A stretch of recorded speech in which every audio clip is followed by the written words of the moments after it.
Apa kau ni meniaga tepi jalan macam ni? Cak ayam kau ni. Bila kita berniaga ni, Haji memang nak berniaga. Tapi kadang-kadang, kata nak main bola. Tapi kalau kawan-kawan semua main golf, kita pun goyah juga.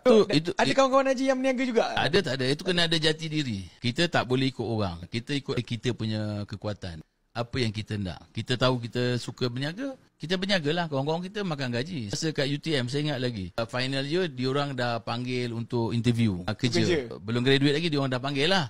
Jadi saya pergilah temu duga tu kilang-kilang pakai engineer kan. Jadi kawan-kawan saya semua dapat kerja lah. Saya tak nak kerja. Saya pergi berniaga. So kawan-kawan saya kata, apa kau ni berniaga tepi jalan macam ni? Cak ayam kau ni. Kita tengok dapat kerja engineer, dapat ni. Macam gitu lah dia orang komen dulu. Tapi kita tak kisahlah. Waktu sekolah universiti ni, selain daripada buat duit, selain daripada berniaga, Haji highly aktif juga ke dengan persatuan ke, pengawas ke? Ataupun memang tolak semua ke tepi? Betul. Memang duit je? Tak juga. Aku masa sekolah aku pengawas. Tapi pengawas cak ayam aku. Guru disiplin pandai. Dia ada otak. Guru disiplin tu dia kata budak ni dia liar. Cara nak jinakkan dia, bagi dia kuasa pengawas. Itu psikologi orang lama pandai dia.